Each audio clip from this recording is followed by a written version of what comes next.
Hello friends, I am Mr. Sanjay K. Bhadke, presently working as a assistant professor at Department of Civil Engineering, Tulsiramji Gaikwad-Patil College of Engineering and Technology, Nagpur.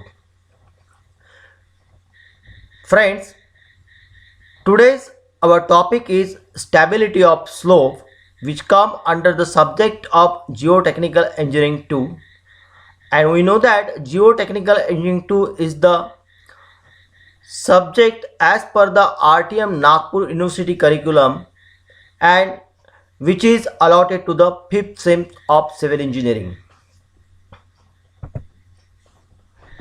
Today we are going to discuss about the stability of slope. We know that if we are going for the construction of big project, the stability of the slope is one of the factor. If soil is not perfect or there is any failure in the soil or there is any failure in the stability of slope, the structure may get damaged. So friends, what are the various objectives and aims of slope stability? As earlier I told you that slope stability is one of the important factor in case of any big structure or project.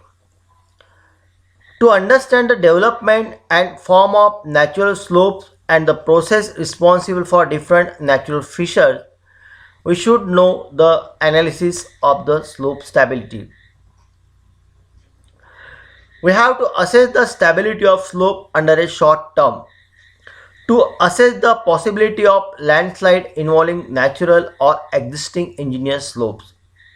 To analyze the landslide and to understand the failure mechanism of various stabilities of slope and to enable the redesign of failed slope and planning and design of preventive and remedial measures which were necessary. We know that due to some reason, if there is a failure in the structure, then we should have an idea about the redesign and replanning of the structure. The slopes are divided in different parts. So there are two types of slope. These are important types. One is natural slope. If take any example of hilly regions or hilly area, we know that the various types of slopes were present there. So all these type of slopes come under the natural slopes. And second one is man-made slopes. We know that if you want to construct some dams or some canal, in that process we are doing the cutting and filling of various embankments of the structure. So due to this we are generating some different type of slopes. So all these slopes come under the man-made slope. It include the sites of cutting, slope of the embankment constructed for the roadways, railways, lines and canals, the slope of the earth dam constructed for the storing water. So all the slope which made by the engineers or man for related to the various constructions, it's come under the man-made slope. Again, this slope is divided as infinite slope and finite slope. If you take an example of the mountain or hilly region, so the slope which are finding in that type of region is called as the infinite slope, or all type of the slope which is made by the man is called as the finite slope. So in case of infinite slope, the length of the slope is natural length and which can be extended up to a long length. But in case of finite slope, the length of the slope is limited. So you can take an example of the slope which are constructed for the canal construction or road construction, it's come under the finite slope. We know that the stability of slope is one of the factor if you want to design or construct a various types of dam, canals, earth dam. In that case, slope stability plays an important role. And if there is a slope failure due to various reasons, its effect on the various natural condition and may affect on the various upcoming civil engineering projects. Friends, there are various causes of slope failures. We know that for betterment of structure, we have to maintain the stability of slope, but there are some natural or artificial reasons due to which there is a slope failure. So these reasons are: slope may fail due to the gravitational force effect, force due to the seepage water, erosion of the surface of slope due to the flowing water. The slowdown lowering of the water may cause the failure of slope, and due to the volcanic actions or due to the earthquake, slope get failure. So in this figure, uh, we can see there are different types of slope, and one dotted line can show how this slope can be failure, and these slopes are failure due to the mass movements of soil and other material.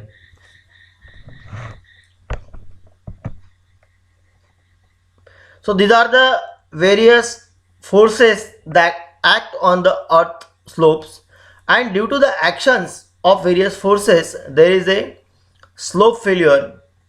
This failure may take place horizontally or in inclined angle as shown in the figure.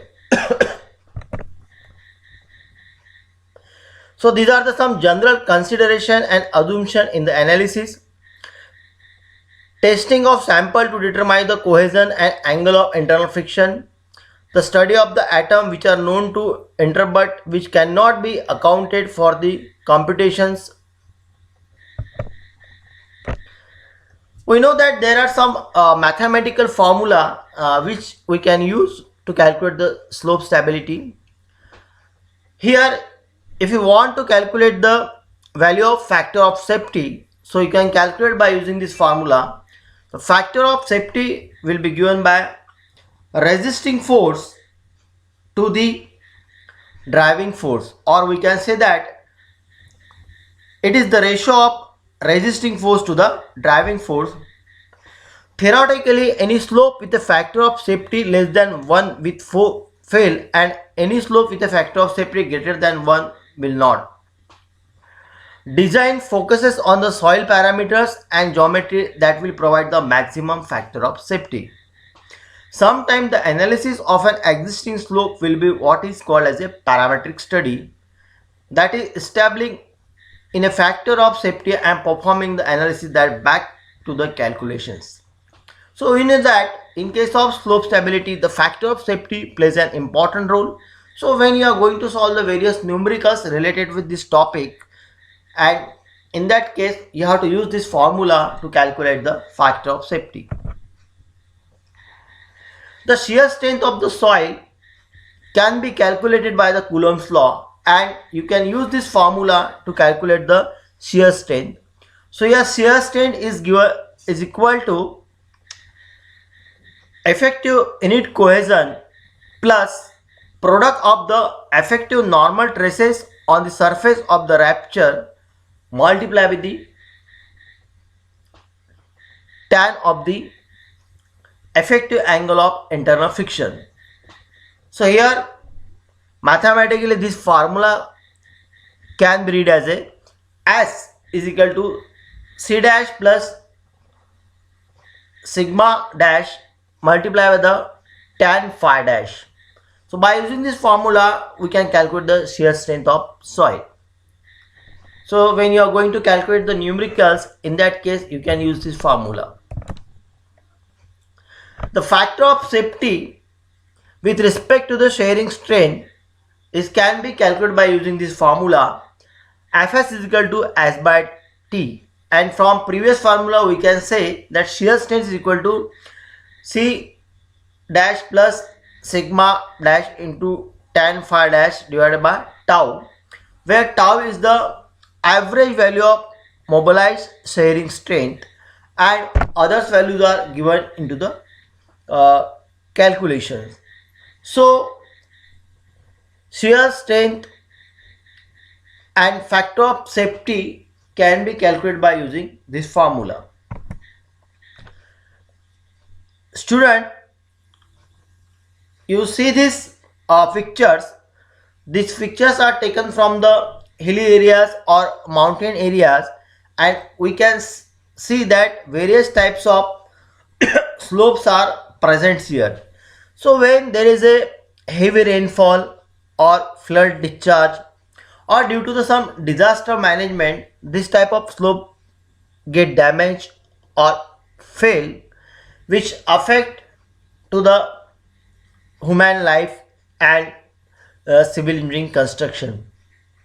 So we have to plan and we have to redesign some aspect which help to prevent the failure of various types of slope. Here you can say the various types of pictures and various types of slopes are shown. So these pictures are taken from the Himalaya regions or Kashmir regions. We know that when there is a change in the temperature, due to which the ice may change in the water, and due to this flowing water, there is a chances of failure of the stability of slope. So you can see here, due to the flowing water, we can see there is a stability of slope and a large number of soil mass can be moved from one place to another place. So already we discussed that there are two types of slope. One is infinite slope and second one is finite slope. So if you want to deeply discuss the infinite slope, so they have dimension that extend over a greater distance and the soil mass is inclined to the horizontal. So in this figure, you can see that the various types of vertical and horizontal forces are acting on the slope, and various types of sliding surface and resistance force are shown there. So in case of finite slope, a finite slope is one with a base and top surface, the height being limited. The inclined face of the earth, dam, embankment and excavation and the like are all finite slope. So already we discussed that finite slope are those slope which have a limited length, and infinite slope are those slope, these are the natural slope which don't have a limited length. So these are the some slope failure triggering mechanism. Due to the excess rainfall, there is a chances of failure of slope. Due to the water changes, seepage water flow, volcanic eruptions, earthquake actions, or due to the different human activity, the slope may get damaged or fail. These are the some additional causes of slope failures. Due to the erosion, there is a chances of slope failure. Due to the steady seepage, there is a chances of slope failure. Sudden drawdown may cause the slope failure, or heavy rainfall in the area of horizontal or in the area of mountain or hilly region, slope failure will take place. So broadly, slope failure can be classified into following types. One is face failure, which may also called as a slope failure, toe failure and base failure. We know that there are different types of failures. if you take an example of the rotational failures, the rotational failure can be taken in following or this type of three failures, which include face, toe and base failure, and all these are the subtopics or subtypes of the rotational failures. Student, you can see in this picture one pavement, flexible pavement is there, and it get damaged due to the flowing of heavy rainfall in that area, and the road structure is completely get damaged, means the stability of slope here get damaged due to the flowing of water. So in this way, due to the disaster management, our existing structure may get damaged. So we have to plan and design various aspects to avoid the failure of various slopes and to maintain the stability of slope. So student, this way today we discuss about the introduction part which is related with the stability of slope. We also discuss the various types of slope and various causes and remedials of stability of slope. So in next class we discuss about the various types of rotational failures, wedge failures and hinge failures. Thank you.